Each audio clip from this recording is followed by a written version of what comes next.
Welcome back to a collection of main things, and today I want to focus on something called Team Us. The last 25 years or so of my life seem to have revolved around finding funds, money, finance to do good work for all different organisations. And I'm not alone in that.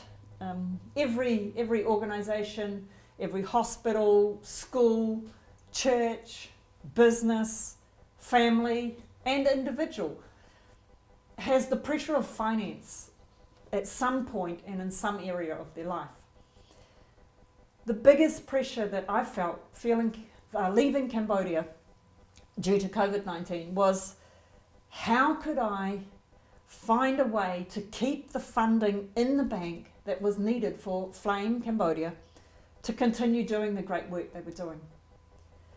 The uncertainty around the COVID-19 pandemic and the very real ripple out of that in the financial world, it was starting to hit, and the massive unknown around finances for the non-profit sector was weighing really heavily on my mind. In the years that Flame has been operating, we have never missed a payroll or been able to pay our bills or to fund the work that we are doing. Never. Not once. Even though we've been down to our last few $100s in the bank, God has never failed to provide. So why, oh why, was I stressing so much about this? The main reason was I realised that I felt responsible. I had to do this. I had to find a way to keep the bank account topped up. There are way too many I's in those last few sentences. Where is God in that? Because He is our provider. And of course, I know that. One of the names of God is Jehovah Jireh. There's even a song about it. And if I could sing, I would sing it for you. But I will save you that torture. God is Jehovah Jireh. It's one of His names. He's our provider. So the question is, that's God's name, will I live that? Will I trust God to provide for Flame and for the work we were doing with the poor? When the doom and gloomers were saying charity giving is going to be the first financial sector to dry up. People will retrench and their giving will be the first thing to go. It seems to me that's exactly the space that God delights to work in. And these thoughts were swirling in my mind as I was reading in Matthew chapter 3 about John the Baptist. And in his heyday, there was many areas of his life that were at their peak. He was preaching up a storm. That's what he spent most of his time doing. He was baptizing huge numbers of people. He was being a vocal activist against the ruling religious powers. He was famous in Jerusalem and in all Judea. John the Baptist was at the peak of his ministry, if you like. Possibly the only thing he wasn't at the peak of was his new fashion line of clothing. He was dressed in camel's hair. And I imagine, what was it like for John the Baptist in his camel hair clothing to be in the Jordan River baptizing people? How heavy does a camel's hair cloak get when it's wet? Possibly that's why he wore a belt around it. I don't know. But it's into this time in John the Baptist's life that Jesus turns up. And one day Jesus arrives in the middle of all of this and he asks John to be baptized. Jesus was the whole focus of John's preaching. In the previous 2 verses to this, John is waxing lyrical and he's preaching up a storm, and he referred to Jesus 7 times. And right then, Jesus enters the scene. The one whom John had been preparing the way for and talking about continuously turns up right in the middle of John's ordinary everyday life. John is called John the Baptist. because that's what he's known for and that's what he's famous for. His whole identity is tied up in that one thing, baptizing people.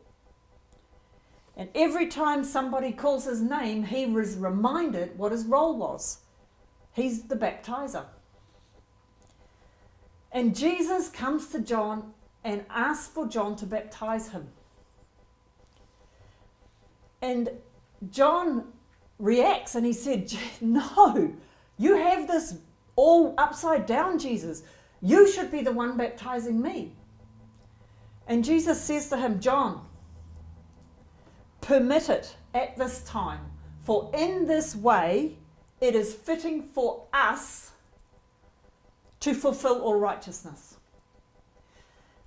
Us. Jesus and John the Baptist together were team us. And Jesus needed a partnership with John for righteousness to be fulfilled. And I was so surprised when I read that, to see how Jesus sought out John the Baptist intentionally at that exact moment. Jesus enters John the Baptist's life. He would have had to travel a fair distance and go out in the desert to make his way through the crowds and interrupt John's preaching about how he was preparing the way for Jesus the Messiah to come, and then Jesus comes. He's right there. And for Jesus, he was proactive, deliberate. This was an intentional scenario. At exactly this right time, he meant for this to happen. And he did it so that him and John could work together as team us to fulfill all righteousness. And in this COVID time and where I am in isolation, Jesus was saying the same thing to me. Sue, it's team us. You are worried about so many things, and I wish that you wouldn't be concerned about them. And Jesus was saying to me, Sue, I'm inviting you into a partnership with me. It's your choice. Will you join Team Us? And together, we'll keep the bank account full enough to do the great work that Flame is doing. And obviously, with that invitation, my answer was yes, but in the back of my mind was a whole lot of buts. And I was reminded of that guy in the Gospels. He said to Jesus, I do believe. Please help my unbelief. And when Jesus was inviting me into a partnership with him to be Team Us, I said to him, yes, but will you help me? It might take me a while to revert from my default way of thinking, that everything is on my shoulders. I do want to change, but I need your help. Will you please remind me often about this partnership? I really do want to work with you on this. And hand on my heart, hand on my microphone, hand on my heart. Literally 15 minutes later, there was a beep on my phone and a message came through from Vandet, the Cambodian guy who is the director of Flame in Cambodia, telling me Flame has just had $20,000 put into our bank account from an elderly French man living in Phnom Penh. And there had been some discussions, and Nicola and other people had been talking with this man, but it was about the timing. I had got to a place where I was able to say to Jesus, I want to be in Team Us. And at the time that I was going through this process and making that commitment to God in my mind, at that same time, $20,000 was being put into our bank account. And Jesus was at work in our partnership, working through an elderly Frenchman to make a very clear point. Sue, it's Team Us. This partnership is going to be fun and it's going to be effective. Welcome aboard. As we're recording this, we're still in the middle of the COVID time, the chaos, and no one knows how long this will go on for. Flame's bank account has enough funds in it for the incredible team in Phnom Penh, Cambodia to do the work that God has called us to do.